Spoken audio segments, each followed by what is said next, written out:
Oi pessoal, eu me chamo Marcos Délio Ribeiro Rodrigues e hoje estou aqui para contar um pouco de nossa trajetória profissional. Tudo começou em meados de abril de 2004, onde eu consegui, após formar na Universidade Federal de Campina Grande, Campos Souza, Paraíba, voltando a Natal, eu estudei nos primeiros meses de 2024 e consegui a aprovação no primeiro exame de ordem.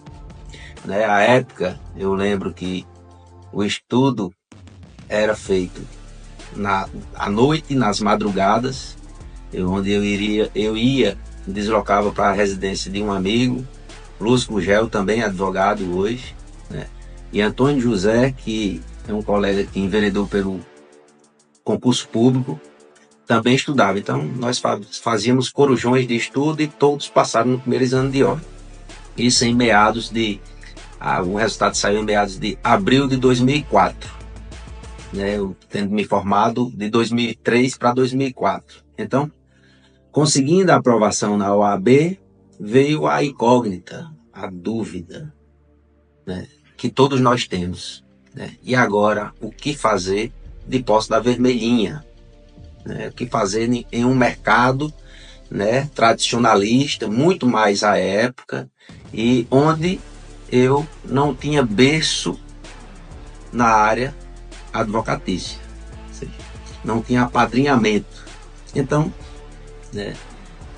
muito jovem, mas resiliente, com muita força de vontade de ingressar no mercado, eu consegui atingir o objetivo que eu queria naquela época, que era conseguir a vermelhinha, passar na OAB, e agora vinham os desafios de mercado. Então, muito jovem, mas com muita força de vontade, eu saí pesquisando os escritórios de advocacia de Natal e Grande Natal, que tinham uma pegada de atuação nas áreas que eu pensava em atuar, trabalhista, civil, empresarial, e saí distribuindo currículos via e-mail. Então isso foi uma proatividade que eu tive, graças a Deus, e nessa distribuição massificada de e-mails, eu fui chamado para algumas entrevistas. Em uma delas, escritório de Dr. João Batista Neto, ex-procurador de carreira e advogado. Eu fui convocado, fiz a entrevista e consegui ficar no escritório. E ali eu permaneci durante alguns meses. Foi importante demais a experiência. A primeira experiência profissional que eu tive.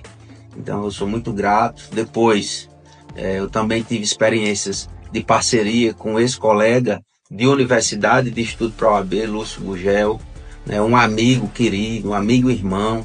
Eu também sou muito grato, tanto pela fase da universidade, como pela fase do estudo para a OAB, como pelas oportunidades no seu escritório. Ele tinha condições à época, abriu o escritório e aí também me acolheu. Depois eu tive uma oportunidade de trabalho como advogado associado no escritório da doutora Lúcia Jales, onde fiquei alguns anos à frente da carteira trabalhista, onde eles tinham lá uma atuação massiva e muito contundente, um nome já consagrado no mercado. Então, gosto de frisar esses colegas de profissão que me oportunizaram. A gratidão é um sentimento que me é ínsito e eu gosto de difundi-la, procurando ser um espelho de certa forma, porque aqueles que nos estenderam as mãos são merecedores de todos os aplausos, principalmente quando naquele momento nós éramos jovens, um tanto quanto inexperientes, e aí foram as portas, dentre outras, que se abriram na minha trajetória profissional, que eu faço questão de mencioná-los, de citá-los e de demonstrar essa gratidão. Passado isso, já com certa experiência, com certa bagagem, com alguns anos de advocacia, com participação institucional, eu cheguei a presidir comissão de OAB, de direito bancário, por exemplo, participei de colégio presidente de OAB no Conselho Federal, fui vice-presidente da OAB do Ceará, também da Comissão de Direito Bancário. Então, a expertise que eu consegui ao longo dos anos na prática da advocacia, nesses escritórios e em carreira solo, e além das trajetórias institucionais que eu percorri, também aí eu já falo, em mais de uma década de advocacia, veio a ideia de deixar a carreira solo, porque eu já não dava conta sozinho dos clientes que eu já tinha, clientes pessoas físicas e clientes pessoas jurídicas. Então eu comecei a precisar de ajuda.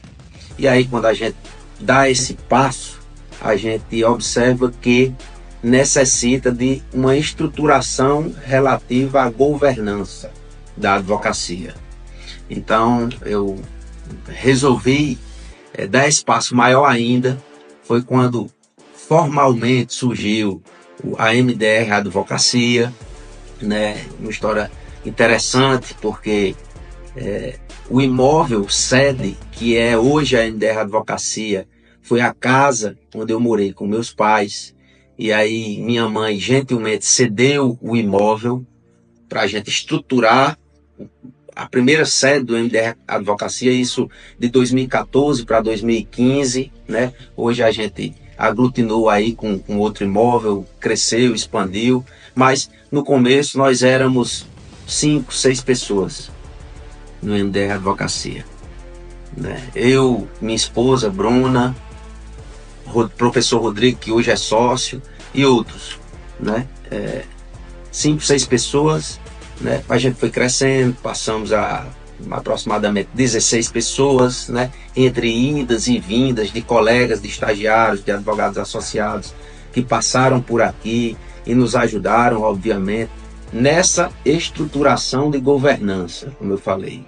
A partir do momento em que você dá um salto maior, passa a ter mais clientes, mais prazos, mais audiências, mais necessidade de aprimoramento dessa administração de clientes, sua advocacia, a nossa no caso, que é uma advocacia voltada para um viés empresarial, com força no segmento bancário, financeiro, mas acoplando diversos outros segmentos empresariais, é necessário organização. Organização em termos de pessoas, organização em termos de segregação de departamentos, organização em termos de média gestão, alta gestão, setor operacional, setor de TI, setor de RH e por aí vai. Então, a gente foi se estruturando, se organizando, aferindo aquilo que há de melhor no mercado, tanto do Rio Grande do Norte, como do Nordeste, como do Sudeste. E a gente não tem vergonha de dizer que a gente copia aquilo que a gente vê com bons olhos, com boas perspectivas, né? Nós temos, ao longo dessa trajetória também, a ajuda no viés administrativo, que nos alertou, nos abriu os olhos, nos vetorizou no sentido dessa governança organizada e com metas, com visão em indicadores, com visão em jurimetria, com visão em tecnologia. E, para resumir, passando toda essa trajetória, hoje nós contamos com 120 e poucos colaboradores, dentre advogados, associados, CLTs, estagiários, sócios, alta gestão, média gestão. Então, hoje nós acoplamos estruturalmente em nossa governança advocatícia diversos departamentos, diversas empresas acopladas à nossa empresa de advocacia que fazem conosco essa gestão. E uma coisa que nós temos muito orgulho, todo mundo fala em ESG, mas dentro de nossa governança, ESG também, nós temos muito orgulho da parte humanizada do MDR Advocacia. onde a gente tem uma política interna de valorização das pessoas bastante forte, bastante pungente e bastante crescente.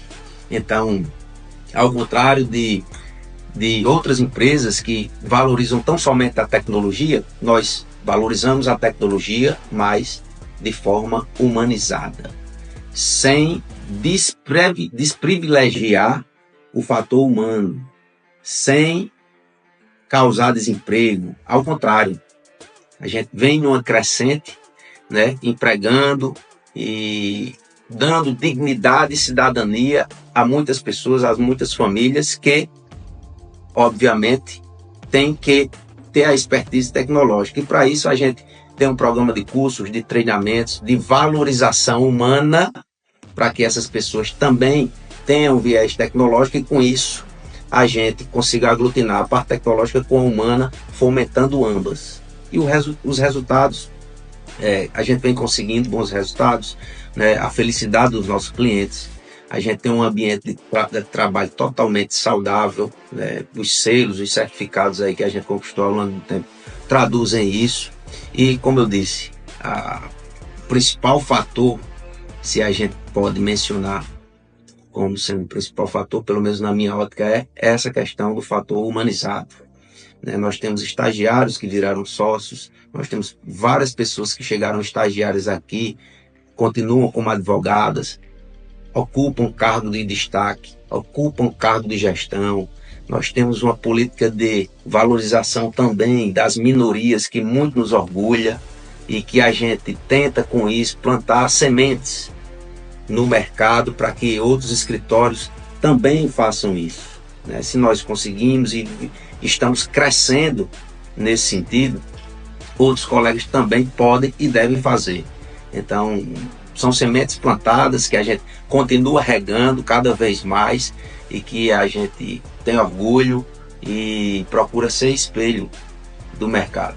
Hoje, né, a gente tem uma atuação nacional, atuamos em todos os estados do Brasil, contamos com quase 50 mil, aproximadamente 50 mil processos ativos por enquanto, um crescimento que está por vir ainda, porque outras carteiras estão para entrar, vem mais empregabilidade, mais pessoas, e com isso a gente fomenta e ajuda também a economia local, aqui onde nós temos nossa sede. É um fator de muito orgulho para nós, né? Os desafios em decorrência disso, obviamente, são enormes. Quanto mais problemas tentamos resolver e ajudar as pessoas, obviamente precisamos de mais ajuda, de mais gestão, de mais organização. E essa é uma das nossas missões, trabalhar com ética, com disciplina, com foco nos resultados e com ajuda humanitária. Se as pessoas que trabalham conosco seguem essas premissas, elas, dentro da ótica interna aqui, elas tendem a ter um crescimento. E é isso que vem acontecendo. Graças a Deus, essa cultura humanizada, ela vem sendo aceita, ela por isso vem numa crescente e, como eu disse, é um motivo de muito orgulho para nós poder ajudar as pessoas resolvendo os problemas dos nossos clientes, ajuda a economia local. E uma expressão que eu gosto de usar é que, óbvio, vivemos em um mundo capitalista. Aqui o escritório de advocacia é uma empresa, tem o viés capitalista, obviamente, mas uma expressão que eu sempre uso é uma economia socializada, sem desprender dessa questão humana. Esse é o toque ou a cereja do bolo que nos faz ser quem nós somos, e graças a Deus. Então, pessoal, por final, gostaria de agradecer a todos vocês que seguem nossas redes sociais, né, acompanham nosso site, seguem nossos conteúdos, os conteúdos dos nossos colaboradores, né, e